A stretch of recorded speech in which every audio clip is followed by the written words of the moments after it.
오늘 본문에 보면 예수님께서 귀신 들린 이 아이를 고쳐주는 이야기가 나옵니다. 그런데 이 이야기를 조금 더 잘 이해하기 위해서는 바로 앞에 나오는 이야기를 조금은 살펴봐야 하겠습니다. 이 이야기 바로 앞에 나오는 이야기는 무엇인가 하면 예수님의 변화산 사건의 이야기입니다. 예수님께서 그의 제자들 3명을 데리고 변화산에 올라가셨습니다. 베드로와 야고보와 요한을 데리고 올라가셨습니다. 그 위에 올라가자 예수님의 얼굴이 해처럼 이렇게 밝아졌습니다. 그리고 예수님의 몸도 너무나 하얗게 그 옷이 변해버렸죠. 그런데 어디선가 나타났는지 모르게 엘리야도 모세도 나타나서 예수님과 이야기를 하는 거예요. 여러분, 그 광경을 상상을 해보시기 바랍니다. 그냥 우리가 아는 일반적인 산에 올라갔는데 그 예수님이 변해서 정말 사람의 눈으로 뜰 수가 없는 하얀 영광이 드러나고 해같이 빛나고 모세와 엘리야가 나타났다. 엄청난 영광이죠. 영적 체험인 겁니다. 그래서 이 베드로가 너무나 흥분한 나머지 하는 말이잖아요. 내가 여기서 초막을 짓고 살고 싶습니다. 얼마나 영광스러웠으면 여기서 살고 싶다고 그렇게 했겠습니까? 그런데 조금 있으니까 또 하늘에서 하나님의 음성이 들려요. 이는 내 사랑하는 아들이요 내 기뻐하는 자라. 그러니까 거기 갔던 이 제자들은 말로 형용할 수 없는 그런 영광과 그런 하나님의 이 권세와 그런 것들을 느끼게 되는 거죠. 그들이 아마 깊은 영적 체험을 한 것일 겁니다. 그들은 그런 영적 체험으로 행복해했을 거예요. 그리고 그 다음 날 산을 내려옵니다. 산을 내려오니까 그 전날 산 위에서 있었던 일하고는 전혀 딴 세상이 이 산 밑에 버려져 있는 거죠. 위에서는 영광이 충만했고 거기서 살고 싶었는데 밑으로 내려와 보니까 세상인 거예요. 어떤 세상인가 하면 한 아버지가 있는데 이 귀신 들린 아이를 데리고 온 겁니다. 그런데 이 귀신 들린 아이가 얼마나 심한가 하면 오늘 본문 그리고 마가복음, 누가복음에도 똑같은 본문이 나오거든요. 거기를 살펴보면 이 아이가 경련을 막 일으키고요. 그러다가 넘어져요. 그러다가 입에서 막 거품 같은 것도 내뿜고 때로는 물속으로도 불속으로도 막 뛰어 들어가는 거예요. 그러니까 이 아이를 보는 이 아버지의 심정이 얼마나 힘들겠습니까? 애지중지 키웠던 이 아이인데 이 아이에게 귀신이 들어가가지고 아이가 정신을 못 차리고 물불 속으로 막 뛰어 들어가고 넘어지고 경기를 일으키고 입에 거품을 내뿜고 하니까 아버지가 아이를 볼 때마다 눈물이 나오지 않겠습니까? 하늘에서는 영광이 가득했는데 밑으로 내려오니까 그런 세상이더란 말이에요. 그런데 이 아버지가 이 아들을 고쳐야 되겠다 하는 일념으로 예수님의 소문을 들었나 봐요. 능력이 있다. 그래서 예수님에게 온 거죠. 그런데 마침 예수님이 안 계셨던 거죠. 산에 올라가셨으니까. 밑에 남아있던 제자들에게 부탁을 합니다. 우리 아이 좀 고쳐주십시오. 당신들은 그 능력 있는 예수님의 제자들이 아니니까 좀 고쳐주세요. 제자들을 그 나름 열심히 노력했겠지만 그 아이를 고치지 못했다 하는 것이 오늘의 내용이에요. 귀신 들린 아이 쫓아내지 못했더라는 거예요. 분명 어제만 해도 하늘 위에서는 예수님의 영광, 예수님의 권세가 가득 있었어요. 땅으로 내려오니까 이제 귀신의 권세, 귀신의 그 영향력이 가득 채워져 있는 그런 곳인 거죠. 여러분, 그렇습니다. 하나님께서 우리에게 주의 영광과 주의 권세와 주의 은혜를 보여주시는 것은 세상은 주의 은혜가 아니면 도저히 살아갈 수 없고 이 세상이라는 것은 주의 은혜가 아니면 견딜 수 없는 것이기 때문입니다. 하나님의 은혜가 아니면 주의 영광을 보지 않으면 한순간도 견딜 수 없는 곳, 그것이 세상인 거예요. 그래서 산을 내려가기 전에 영광과 권세를 보여주는 거예요. 여러분, 아이 상태를 제가 좀 전에 말씀드렸죠. 너무나 심각합니다. 물속으로, 불속으로 막 뛰어 들어가요. 여러분, 그 아이를 보면서 어떻게 해서 희망이라는 것을, 소망이라는 것을 발견해낼 수 있겠습니까? 아무런 희망도 없고 소망도 없어요. 그 아이뿐만 아니라 그 아이 옆에 있는 주위에 있는 사람들도 다 마찬가지죠. 그 누구 한 명 그 아이에게 희망과 소망을 줄 수 있는 사람이 있습니까? 제일 답답한 사람, 제일 갈급한 사람이 아버지인데 아버지조차도 그 아이를 고치지도 못하고 뭐 세상에 좋다는 의사들에게 다 데리고 가보지 않았겠어요? 고치지 못한다는 거예요. 그 누구도 그 아이를 고치지 못하는, 희망도 없고 소망도 없고 그 누구도 희망도 소망도 줄 수 없는 그것이 바로 세상이라는 거예요. 문제가 있어요. 해결을 할 수가 없습니다. 아픔은 있습니다. 그런데 그 누구 한 명 씻어줄 사람이 없다는 거예요. 희망도 소망도 아픔을 씻어줄 수도 없는 곳, 그 세상. 그래서 세상 사람들은 희망과 소망을 포기하고 가지는 게 뭐냐면 그들의 구호지요. 이 세상 한번 왔으니까 즐기다가 가자 하는 거예요. 즐기다가 가려니까 필요한 게 돈이니까 세상 모든 사람들은 다 돈을 따라 쫓아갑니다. 그 누구 하나 예외 없이. 사람들이 다 돈을 따라 쫓아간다는 것은 사람들이 소망이 없다는 것을 보여주는 거예요. 사람들은 다 그렇게 살아요. 이런 세상에서 여러분 우리는 섞여 살아가야 합니다. 우리가 내일 당장, 예배를 마치고 당장 가야 하는 세상은 이런 세상입니다. 겉으로는 번지르르한 것 같지만 다 상처투성이고 그 상처를 씻어줄 수 없고 그 상처를 깨맬 수도 없어가지고 그냥 상처를 안 보이게 쓱 발라버리는 것. 우리 즐기다가 가자. 그 세상에 우리는 섞여서 살아가야 된다는 거예요. 그 세상에서 우리가 주의 영광을 보지 않고 주의 권능을 보지 않고 어떻게 우리가 제정신으로 살 수 있을까? 우리는 그곳에서 주의 영광이 없으면 견딜 수가 없는 거예요. 그래서 하나님께서 우리에게 주시는 것이 뭐예요? 주의 영광을 보여주는 거예요. 주일날 여러분들이 교회 나와서 예배 드리는 이유가 바로 그건 거죠. 우리가 한 주 동안 세상에 나가서 살아가야 하는데 우리가 하나님의 그 말씀의 은혜, 주의 영광을 보지 못하면 우리가 어떻게 세상에서 섞여서 제정신으로 살 수 있느냐? 아무런 희망도 없는 그곳에서 모든 사람들이 쫓아가는 것은 돈 하나밖에 없는 그 세상에서 우리가 제정신 차리고 살려면 우리가 하나님의 영광을 볼 수 있고 주의 영광을 체험해야 되지 않겠냐? 그래서 주님께서는 우리에게 예배를 주시는 거고 말씀을 주시는 거고 찬양을 주시는 거고 기도할 수 있게 하는 것이지요.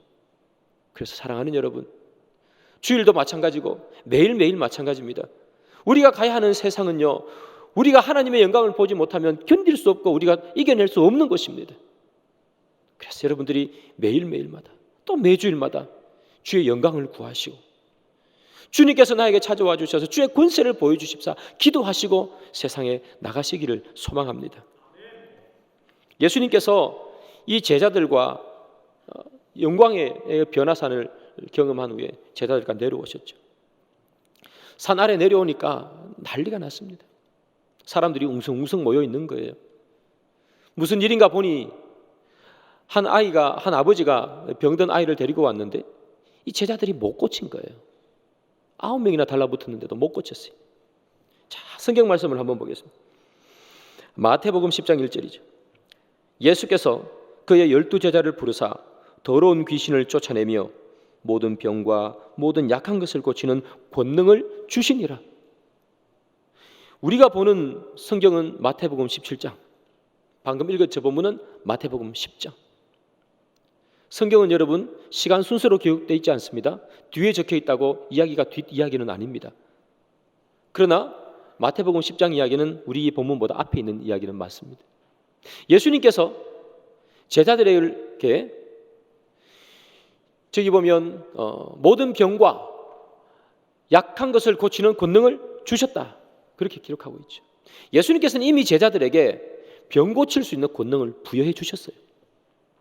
그런데 지금 제자들이 아이 한 명을 못 고치고 있는 거예요. 왜 권능을 주셨는데 못 고치느냐 이 말이에요. 그 대답을 예수님께서 하시는 거예요. 마태복음 17장 17절이죠. 예수님께서 대답하여 이르시되 믿음이 없고 패역한 세대여, 내가 얼마나 너희와 함께 있으며 얼마나 너희에게 참으리요, 그를 이리로 데려오라 하시니라. 아이를 고치지 못했던 이유는 믿음이 없고 패역했기 때문입니다. 믿음이 없다는 이야기는 믿음 자체가 하나도 없다 그런 이야기가 아닙니다. 아예 불신자다 그런 이야기는 아닙니다. 믿음이 약하다 하는 말을 믿음이 없다 이렇게 표현하신 거예요. 패역하다 하는 말은 무슨 말인가 하면 윤리적으로 종교적으로 변질됐다 하는 단어가 저 패역하다 하는 헬라어 단어예요.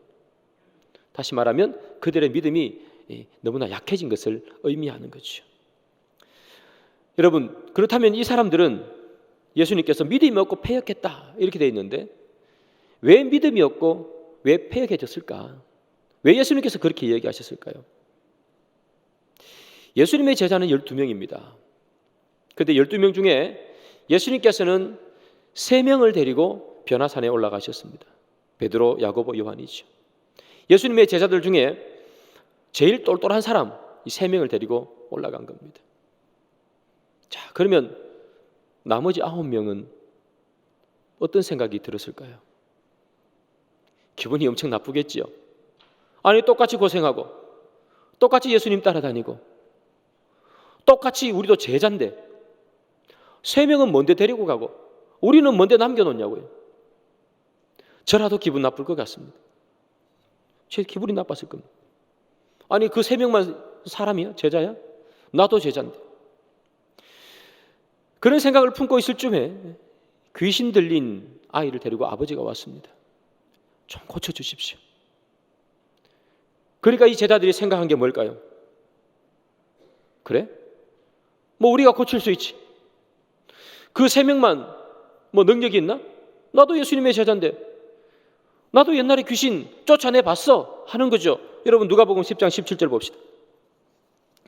70인이 기뻐하며 돌아와 이르되 주여 주의 이름이면 귀신들도 우리에게 항복하더이다. 이 제자들이 하는 이야기잖아요. 주님께서 권능을 주시니까 우리가 귀신을 쫓아냈습니다. 귀신이 우리에게 항복하답니다. 이렇게 얘기하는 거 아니에요. 이 제자들도요 귀신을 쫓아낸 경험이 있는 거예요. 그러니까 이 제자들 귀신 쫓아낸 경험도 있겠다. 우리 실력을 보여주지. 그 3명만 제자야? 우리도 제자지. 그래서 열심히 기도했겠죠. 그런데 그런데 귀신을 못 쫓아냈습니다. 이것이 바로 믿음이 없는 거고 패역한 것입니다. 믿음은 나를 증명할 때 쓰는 게 아니에요. 믿음은 예수를 증명할 때 쓰는 겁니다. 지금 이 자들은 남아있는 이 9명 그들이 가지고 있는 그 믿음이라는 것 그리고 그들에게 부여받은 그 권능이라는 것 그것을 자기를 증명하는 데 쓰는 겁니다. 나도 제자라는 거예요. 나도 귀신 쫓아내봤어. 내가 이거 하나 못 고칠까 봐? 내가 그 3명과 다를 바가 뭐가 있어? 믿음은 우리를 증명하지 않습니다. 그것은 불신앙입니다. 믿음은 늘 예수를 나타낼 때 신앙이 되는 거죠. 요한복음 1장 23절을 봅시다. 이르되 나는 선지자 이사야의 말과 같이 주의 길을 곱게 하라고 광야에서 외치는 자의 소리로라 하니라. 세례 요한이 자기를 뭐라고 소개합니까? 나는 소리다 하는 거예요. 광야에서 외치는 소리다. 소리는 형체가 없습니다. 실체도 없습니다. 보이지도 않습니다. 만져지지도 않습니다. 그냥 들릴 뿐입니다. 들리다가 시간이 지나면 다 없어지는 것이 소리입니다. 세례 요한은 자기를 소리라고 표현합니다. 나는 나타나지 않습니다. 누구만 나타납니까? 내가 소리쳐 부르는 그 예수만 나타나기를 소원합니다. 나는 사라지고 주님만 드러나기를 원합니다. 그것이 세례 요한입니다. 그것이 소리라는 의미겠죠. 예수만 알려주고 자기는 형체도 없이 바람처럼 사라지는 사람, 세례 요한이죠. 세례 요한은 큰 능력을 가지고 있고 권세를 가지고 있고 그의 말에 힘이 있는 사람입니다. 그러나 그는 그 권세와 힘과 능력을 자기를 증명하는 데 쓰지 않습니다. 예수를 증명하는 데 사용합니다. 우리가 우리를 나타내고 우리를 증명하는 것으로 여러분들의 믿음을 사용하시면 그것은 믿음이 없는 것이고 그것은 패역한 것이 되는 겁니다. 우리가 그런 실수를 많이 합니다. 교회 안에서 내 이름을, 내 존재감을 부각시키려고 하는 것. 주님께서 그 모습을 보시면 이 패역한 세대여 믿음이 없는 자들아, 그렇게 이야기하신다는 겁니다. 우리가 해야 되는 것은 나는 사라지고 주님만 남기는 것, 나는 없어지고 온전히 주의 영광과 주의 권세만 남는 것, 이것이 우리가 교회 안에서 하는 거죠. 한국 교회와 한국 교단이 참 많이 시끄럽습니다. 안 시끄러운 적이 없습니다. 왜 시끄러운가? 다른 게 아닙니다. 다 소리로만 사라지고 싶지 않기 때문입니다. 내 존재를 나타내고 싶습니다. 내 단체 속에서 내 이름을 각인시키고 싶습니다. 나를 뽐내고 싶습니다. 그래서 이 교단도, 한국 교회가 시끄럽고 덜 말이 많은 것 아니겠습니까?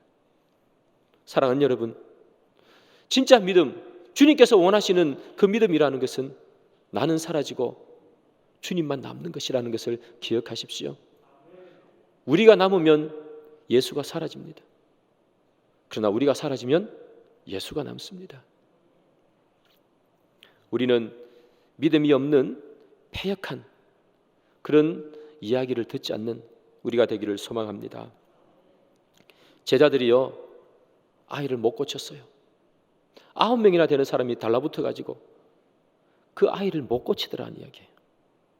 그러니까 이 아버지 심정이 어떻겠어요? 믿고 왔는데, 고칠 줄 알고 왔는데, 아니 예수라는 사람은 없고 그 제자 9명 달라붙어 가지고 뭐 하긴 하는데 낫는 게 없어요. 실망하고 있던 차에 예수님께서 이 변화산에서 내려오셨어요. 그래서 그 이 아이 아빠가 예수님을 발견하고 달려가 가지고 예수님에게 요청하는 게 있어요. 마가복음 9장 22절이죠. 귀신이 그를 죽이려고 불과 물에 자주 던졌나이다. 그러나 무엇을 하실 수 있거든 우리를 불쌍히 여기사 도와주옵소서. 예수님을 발견하고 이 남자가, 이 아버지가 예수님에게 한 이야기예요. 여러분, 저기 나오는 마가복음 9장 22절을 통해서 그 아버지의 말을 통해서 우리는 깊은 영적 교훈을 받아야 합니다. 무엇을 하실 수 있거든. 이 아버지는 예수님이 아이를 못 고칠 수도 있다고 생각한 거예요. 혈루증 걸린 여인 아시죠? 그 여인은요, 예수님의 옷자락에 손만 대면 나을 줄 알고 예수님 뭐 나에게 와가지고 아픈 곳에 손 얹고 기도해 주십시오, 그렇게 이야기하지도 않아요. 그냥 몰래 이렇게 사람들 뒤따라가가지고 이렇게 해가지고 예수님 옷자락에 손대는 거예요. 그것만 해도 나을 줄 알고. 진짜 나았어요, 그죠? 그런데 이 아버지는 말하고 얘기하는 거예요. 하실 수 있거든, 이렇게 얘기한단 말이에요. 하실 수 있거든. 아니 애 데리고 와가지고 고쳐주십시오 이렇게 얘기하지, 예의상으로도 맞지. 하실 수 있거든 고쳐주십시오라는 말, 제가 들어도 기분 나빠서 안 고쳐줄 것 같습니다. 하실 수 있거든 도와주십시오. 그래서 예수님께서 하시는 말씀이 뭐예요? 이 아버지에게 하실 수 있거든이 뭐냐? 이 믿음 없는 자야. 믿음이 있으면 능히 못할 게 없다, 이렇게 얘기하시죠. 여러분, 이 아이 아버지 왜 그렇다면 하실 수 있거든이라고 이야기했을까? 상식적으로 아픈 아이 데리고 오면 좀 고쳐주세요 이렇게 이야기하지, 누가 하실 수 있으면 고쳐주십시오라고 누가 그렇게 얘기합니까? 그럼 이 아버지가 왜 이렇게 됐느냐 이 말이죠. 왜 예수님이라도 못 고칠 수 있다는 생각을 했을까? 그건 다름 아닙니다. 땅에 있던 예수님의 9명의 제자들이 그 아이를 못 고쳤기 때문이에요. 예수님 보고 온 거 아니겠어요? 예수님은 능력이 있는 사람이라는 소문을 들었습니다. 안전병에도 낫게 하고 죽은 자도 살리고 소경도 보게 하고 귀머거리도 듣게 하고 모든 귀신은 다 쫓아낼 수 있는 권세를 가지고 있는 분 예수님, 그 이야기 들은 거예요. 그런데 왔더니 예수님 없잖아요. 아니 그러면 그 대단한 권세를 가지고 있는 예수님의 제자들이라면 자기 아이를 완전 다 낫게 할 수는 없을지라도 아니 조금이라도 뭐 미동이라도 할 수 있게 만들어야 되는 것 아닙니까? 나을 수 있다는 희망이라도 가질 수 있도록 뭐 하나라도 조금 고쳐주는 뭐 그런 능력이라도 있어야 될 텐데 이 제자들이 그 귀신 들린 아이에게 아무것도 못한 거예요. 제자를 보니까 스승이 안 믿어온 거예요. 아니 도대체 스승이 어떻길래 제자가 이 모양이에요? 여러분, 우리가 어떤 가게 같은 데 가면 직원들이 불친절하면 하는 이야기가 뭡니까? 아니 뭐 이런 직원 교육도 똑바로 안 시키나? 이 사장은? 이렇게 얘기하죠. 그런데 여러분, 사장이 직원 교육 왜 똑바로 안 시키겠습니까? 늘 시키잖아요. 손님 오면 공손해라, 손님 오면 인사해라, 기분 나빠도 좋은 말로 응대해라, 뭐 그런 얘기 하지 않겠어요? 그런데 직원이 그렇게 안 해버리니까 주인이 욕먹는 거 아니겠어요? 주인 도대체 어디 뭐 하는 사람이냐고. 제자들 마찬가지인 거예요. 한두 명도 아니고요, 9명이 달라붙었어요. 못 고치는 거예요. 그러니까 이 아버지가 생각한 게 뭐예요? 아니 예수님은 그렇게 능력이 많다더니만 이 제자들 보니까 이거 다 그 거짓말 아니야? 이 뻥 아니야? 그러니까 이 아버지가 하는 말이 뭡니까? 할 수 있거든 고쳐주십시오. 할 수 있거든. 제자를 보고 스승을 판단하는 거예요. 세상은요, 우리를 보고 예수를 판단합니다. 세상 사람들은 성경을 읽고 예수를 판단하지 않습니다. 그 사람들은 성경을 읽지 않습니다. 읽어도 믿지도 않고요. 그 사람들이 예수를 보는 것, 그 사람들이 교회를 보는 것은 우리를 통해서 봅니다. 우리가 능력 있게 살면 예수도 존경과 인강을 받는 것이고, 우리가 엉망으로 살면 예수도 조롱을 받는 거예요. 사람들은 절대로 성경도 보지 않고 교회도 오지 않습니다. 우리를 봅니다. 제자 보고 예수님 판단하듯이 할 수 있거든, 할 수 있거든이 뭡니까? 예수님이 어떤 분이십니까? 창조주십니다. 조물주십니다. 영광과 존귀가 무궁하신 분입니다. 그분에게 할 수 있거든이 무슨 말입니까? 이런 조롱이 어디 있습니까? 여기 나오는 이 본문을 보면 이 아버지 할 수 있거든 이렇게 얘기했지만, 이렇게 만든 사람은 제자들이에요. 예수님이 이 아버지를 꾸짖어요. 할 수 있거든이 뭐냐 뭐 이렇게 꾸짖지만, 진짜 여러분 꾸짖음을 받아야 되는 건 제자들이란 말이에요. 제자들이 아무것도 못 보여주니까 예수님이 조롱을 받는 거 아니에요. 할 수 있거든이 뭐예요? 예수님에게. 우리가 마찬가지예요. 우리도 똑같단 말입니다. 사람들이 왔는데 제자들은 못 고쳐요. 제자들이 그 아버지에게 실망감을 준 거예요. 실망감. 요즘 광고에 한 번씩 나오죠. 너는 내게 실망감을 줬어, 뭐 이런 광고 나오는 것처럼 실망감을 준 거예요. 사랑하는 여러분, 우리가 세상에 이런 실망감을 줄 수 있다는 얘기예요. 우리의 말 한마디, 우리의 행동 하나가 실망감을 줄 수 있고, 예수를 조롱받게 할 수 있고, 때로는 우리의 말 한마디 때문에 예수가 영광을 받을 수도 있어요. 그래서 여러분, 우리가 늘 기억해야 되는 겁니다. 나를 통해서 세상은 예수를 본다.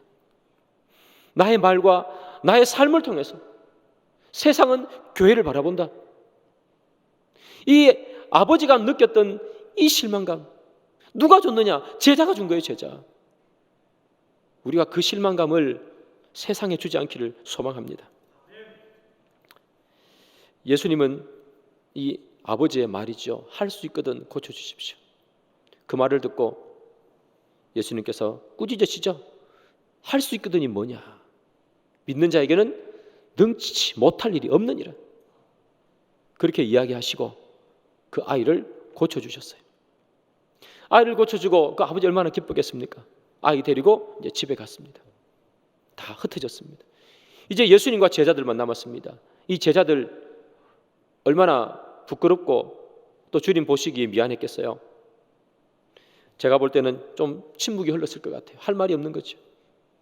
그러다가 제자 한 명이 조용히 예수님께 묻습니다.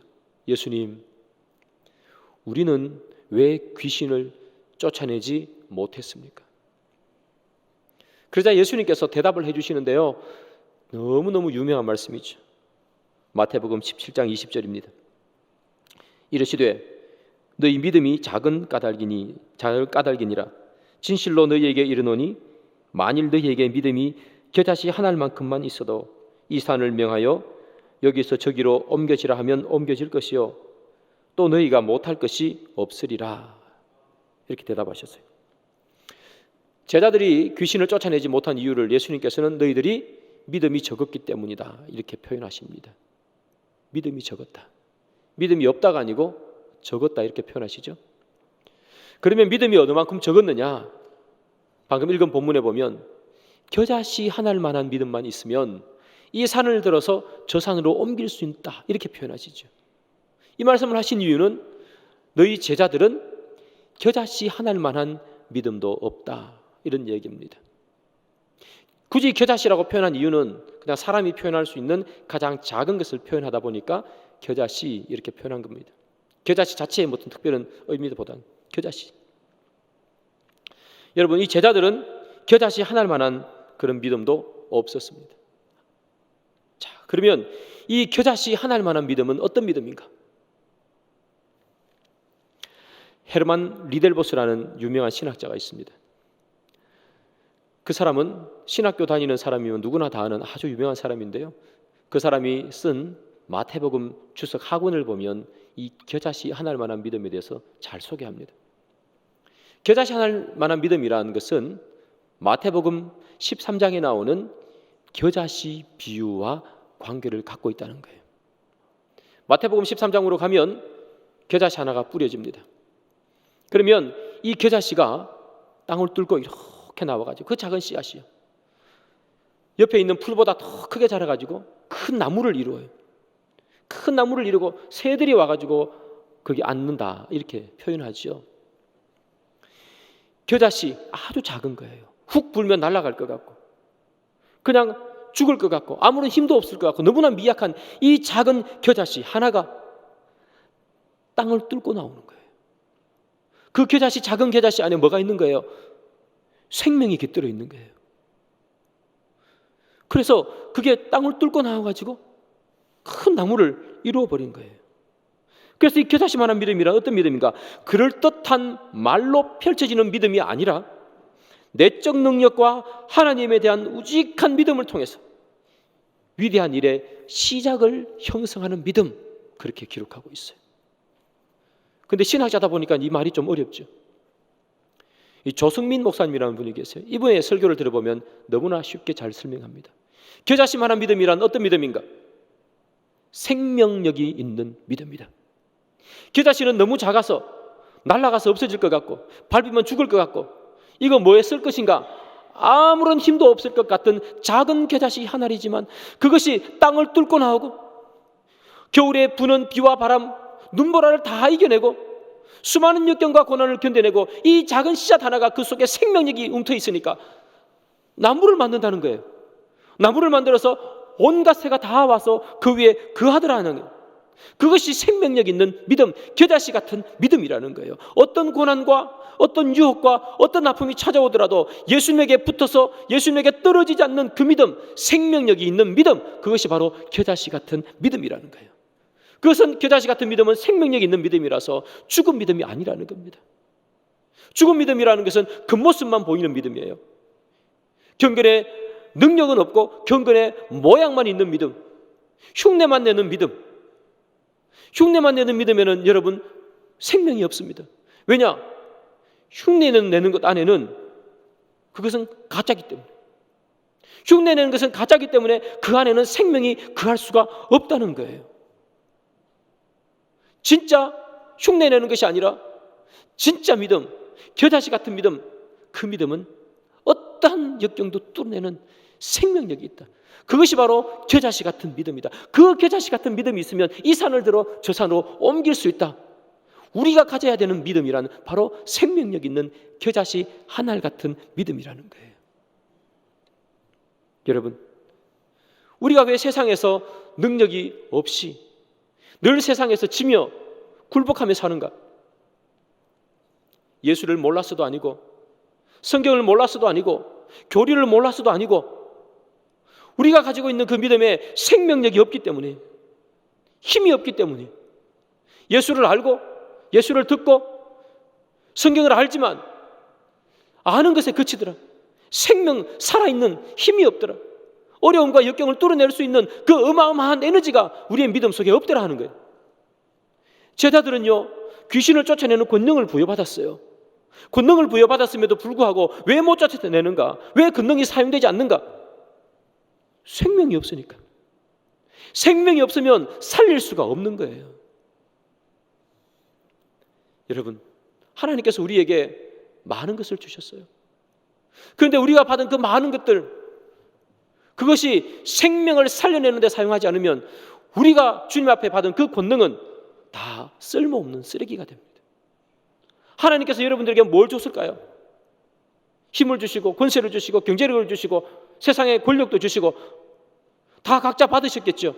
그런데 그것이 생명을 살리는 데 사용되지 않으면 그것은 전부 버려져야 될 것들, 쓰레기 같은 것들, 아무런 힘을 발휘하지 못하는 것들이라는 거예요. 사랑하는 여러분, 이 아버지가 귀신 들린 아이를 데리고 왔습니다. 그런데 아무도 아이를 고치지 못합니다. 그 누구도 생명을 줄 수 있는 사람이 없습니다. 그게 세상입니다. 세상의 의사라도 예수님의 제자라도 이 아이 하나 살릴 수 있는, 아이에게 생명을 불어넣어 줄 수 있는, 아이에게 희망과 소망을 불어넣어 줄 수 있는 것 아무도 없는 거예요. 그것이 바로 이 세상이라는 겁니다. 이 세상에서 여러분 어떻게 살아야지만이 우리가 제대로 살 수 있고, 이 세상에서 어떻게 살아야지 우리가 올바르게 살 수 있겠습니까? 세상 사람들이 희망과 소망이 없다 그랬잖아요. 우리도 똑같이 그냥 즐기자, 부어라 마시라 그렇게 살면 될까? 세상은 인생의 문제를 해결하지 못해요. 유일하게 이 아이에게 생명을 준 사람은 예수님 단 한 분밖에 없습니다. 예수님만이 생명이고 예수님만이 길이고 예수님만이 진리가 되는 거예요. 그래서 사랑하는 여러분, 우리는 어떻게 살아야 되느냐? 그 예수님 길과 진리와 생명 되신 그 예수님께서 우리에게 부여해 주신 그 변화산상에서 보여준 영광과 권세를 가지고 살아가야 되는 거예요. 성령이 우리에게 임해서 그 영광과 그 권세를 우리가 가지고 살 때 우리는 세상 앞에서 살아갈 수 있고 이 세상을 견딜 수 있고 그리고 이 세상의 빛과 소금이 된단 말이에요. 이 세상 앞에 희망과 소망이 될 수 있다는 그런 이야기예요. 그런데 우리도 똑같이 세상 앞에서 예수의 영광과 권세를 보고 주님께서 우리에게 보여주신 그 놀라운 은혜를 덧입고 살아가기를 마다하고 세상이 말하는 즐기자, 그래서 돈을 쫓아가고 세상이 다 따라가는 희망과 소망이 없는 그것을 통해서 쫓아간다면 세상이 어떻게 우리를 통해서 희망과 소망을 볼 수가 있겠습니까? 말씀의 결론을 맺습니다. 겨자씨 한 알 너무 작지요. 그러나 그 작은 겨자씨 한 알은 세상의 많은 어려움을 뚫고 큰 나무로 자라게 됩니다. 큰 나무로 자라니까 그 나무 밑에 많은 사람들이 그늘 속으로 들어와서 쉬기도 하고 휴식을 취하는 것 아니겠습니까? 하나님께서 우리에게 은혜를 주시고 복을 주셔서 이 겨자씨 같은 믿음, 생명력 있는 믿음을 가지기를 소망합니다. 그래서 쉼이 없고 희망이 없고 소망이 없는 이 세상에 쉼을 만들어주고 소망을 만들어주고 참 기쁨을 만들어줄 수 있는 그런 여러분들이 되기를 주님의 이름으로 축복합니다.